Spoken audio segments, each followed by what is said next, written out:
India US trade deal finally sign हो गई है, इतने समय बाद, इतने लंबे अरसे बाद।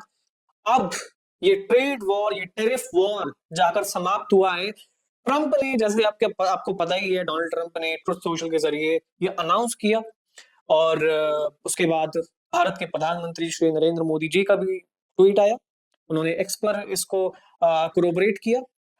एंड देन मैं कुछ चर्चा करना चाहता हूँ इस ट्रेड डील के बारे में, क्योंकि बहुत सा दुष्प्रचार, अधिप्रचार हो रखा है, propaganda, miss information around trade deal.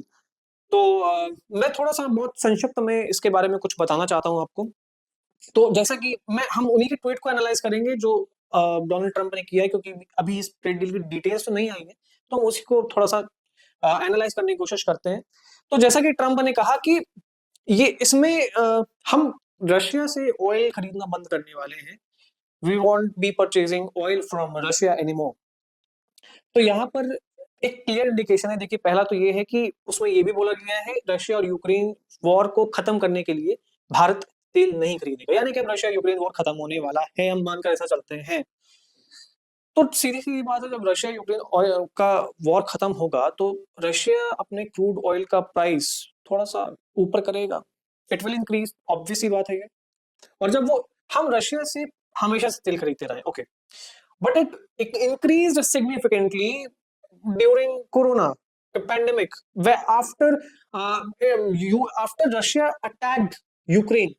ठीक है, प्राइस कम हुआ रशियन क्रूड ऑयल का। उसके बाद हमने रिफाइन करके अलग अलग देशों को बेचा, ईयू को बेचा, इवन यूक्रेन को भी डीजल बेचा। बट अगर रशियन क्रूड ऑयल अगर महंगा होता है, then it is not a viable option. It is not, if it's not a cheaper option for us, we won't be purchasing Russian crude. तो इसका ऑल्टरनेटिव यूएस ने ही खुद दिया है, and that is Venezuelan oil. अब मैं ये भी आपको बता दूं कि वेनेजुएलन ऑयल हम ऐसा पहली बार नहीं लेने वाले हैं, हम दशकों से ले रहे हैं, ये फैक्ट है। हम 2000, आई थिंक 2004 के अराउंड से हम ये वेनेजुएलन क्रूड परचेज कर रहे हैं।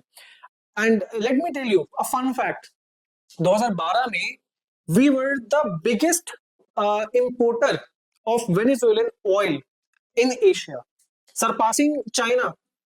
आप सोचकर देखिए। तो वेनेजुएलन ऑयल के हम पहले हमेशा से ही बड़े ग्राहक रहे हैं।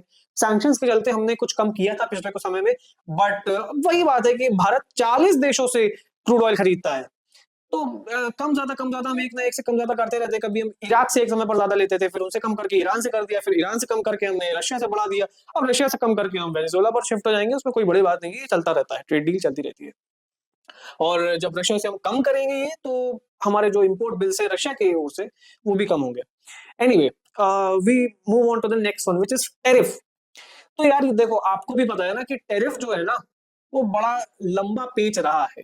ये ऐसा कांटा है जो चुभता है सबको। और चाहे वो, चाहे वो इंडियन बिजनेसेस हो, चाहे वो अमेरिकन सिटीजन हो जिनको महंगे दामों पे सामान खरीद रहे हैं वो, तो ये सबको चुभता है। और इंडिया सिग्निफिकेंटली एक्सपोर्ट करता है अमेरिकन मार्केट में, तो यहाँ पर हमारा फिजिकल सरप्लस रहा है हमेशा से। तो अब 50 to 18% आ चुका है टैरिफ, यानी कि जो रेसिप्रोकल टैरिफ थे, जो प्यूनिटिव ड्यूटीज थी, प्यूनिटिव ड्यूटीज सब खत्म कर दी जा चुकी हैं, और वो 50 to 18% आ चुका है। अब यहाँ पर बड़ी बात ये है कि आपको ये समझना होगा कि बांग्लादेश के ऊपर भी इस वक्त 20% टैरिफ्स हैं। बीट बांग्लादेश, बीट वियतनाम, इन सबके ऊपर 20% टैरिफ है। पाकिस्तान के ऊपर भी 19% टैरिफ है, भारत से 1% ज्यादा। ऑल दो they don't produce anything, they don't export anything to US except Sycophants army chiefs, but anyway, इसके बाद अगर हम चर्चा करें ट्रेड डील के आगे को लेकर, तो जो हमारा टैरिफ कम हुआ है, अब हमारा टेक्सटाइल्स में, फास्ट कंज्यूमर गुड्स में, फास्ट फैशन गुड्स में सीधा कंपटीशन होगा वियतनाम और बांग्लादेश। बांग्लादेश का मार्केट जो टेक्सटाइल के लिए फेमस है, फास्ट फैशन गुड्स के लिए फेमस है। अब भारत का भी उससे कंपटीशन होगा, सीधा कंपटीशन है। मैं आपको ये बता दूं, चाइना का 34% टैरिफ है।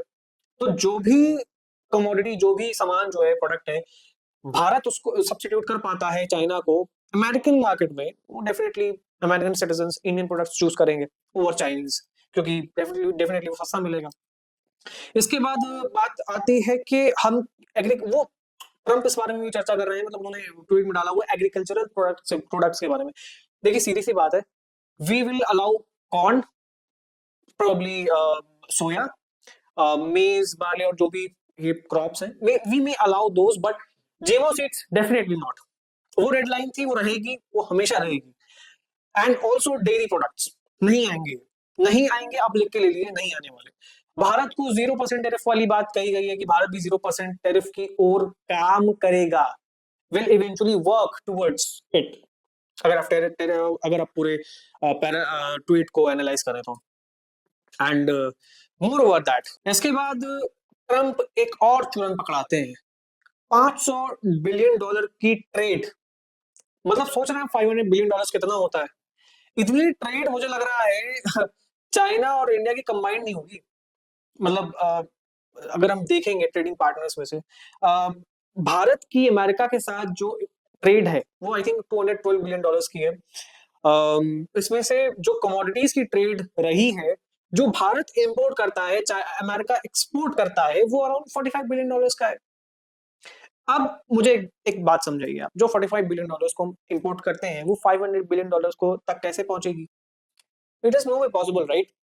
इसका एक ही तरीके से ये पॉसिबल है, या फिर या तो डॉलर क्रैश कर जाए, ठीक है, डॉलर क्रैश कर जाए, डॉलर डी डॉलराइजेशन चल ही रहा है जैसा कि आपको पता ही है, डॉलर क्रैश कर जाए, उसकी वैल्यू क्रैश कर जाए, तो फिर डेफिनेटली वो पॉसिबल है $500 बिलियन, क्योंकि उसकी वैल्यू इतनी कम हो जाएगी, इंडियन रुपी स्ट्रांग हो जाएगा।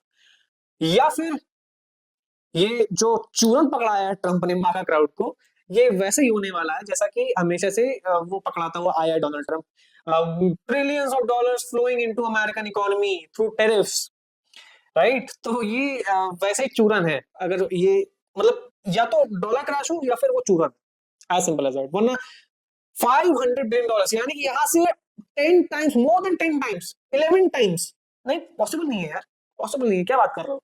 नहीं पॉसिबल, इतना ट्रेड नहीं बढ़ सकता, 10 फोल्ड थोड़ी बढ़ जाएगा।